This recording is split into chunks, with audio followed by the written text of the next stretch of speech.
Greetings and welcome to Tailored Twig Virtual Design Studio. My name is Darren Ball. I'm the owner of Tailored Twig. Purpose of this video is to instruct you to prepare for the upcoming design class. I get the box. Now what do I do? First thing obviously is that you open it. There's a couple of items that are in here that you're going to need to set aside. First being the vessel. This month's vessel is this one, and we'll just set that aside in preparation for the evening's class. The second is this foam, this Oasis. It's Oasis makes it. It's called it's floral foam. We'll set this aside for now, but we're gonna soak it just before the class and have it ready for us to go. We want to take the contents, the flowers out of the box. And when you do so, remove all of the sleeves except for roses. So we're going to take the sleeves off. We're going to have a bucket of water.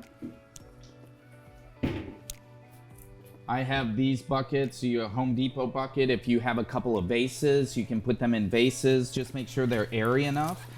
It's a good idea to take any sort of greenery and foliage off of the bottom, particularly that's going to be sitting inside the water. And then just cut on a diagonal about 2 inches off of it and put it in water immediately.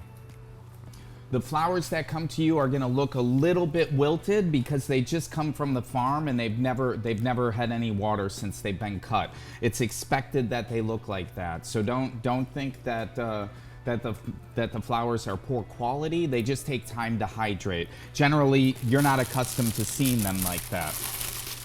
You typically see them in a flower shop or in a grocery store after they've been hydrated and they put them out for you to purchase. But it's totally natural.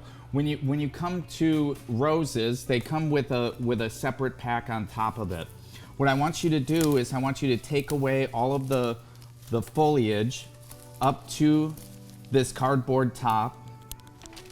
You can cut off the binder on the bottom and trim those the same way I just instructed you to trim these and put them in water. What I want you to do is I want you to keep this top on the roses for the next 12 hours. After 12 hours, we're going to remove this top. The reason is that we like to have water hydrate the head of the rose before it comes off of here because the stem is a little bit weak and it could possibly snap or bend.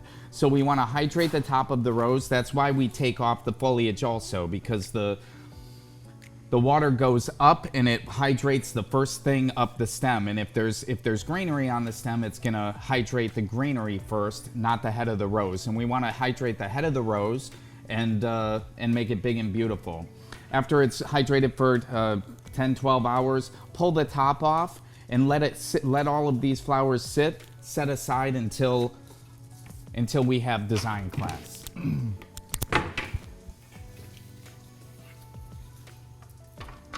The next step that we're going to do about 30 minutes before the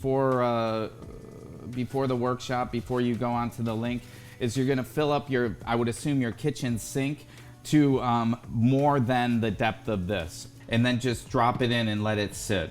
It will naturally go down to the bottom. Takes about 5 minutes to completely hydrate. The last thing you want to do is start pushing on it now. Just let it naturally sink down. If you push it down, you run the risk of having air pockets in the center of it. And then when you cut your stems and put them in, if they land in one of those air pockets, they aren't being hydrated, and then you have dead flowers. So that's the last thing that we want to do. I typically would then take the vase, pull it out of the water, put it in there, and set it here so it doesn't create a mess because it's going to seep water. And then we're all ready to go for class. The box can be set aside. It's completely recyclable, so you can put it in your recycling if you like. You can hold on to it and gift people something with it, or you can use it as a gift itself. What you should have prepared for class, just so everyone's ready to go, is the vase, the Oasis. I like to use a bread knife to cut the Oasis. You can use a bread knife or you can use a chef's knife, something long and straight. because we're going to cut this to place it into this vase. A snips or a knife, whatever it is that you choose to use to cut flowers with, and obviously your flowers. We're so grateful that you're joining us. We can't wait to have you as a part of our design studio. Thank you so much, and we look forward to seeing you.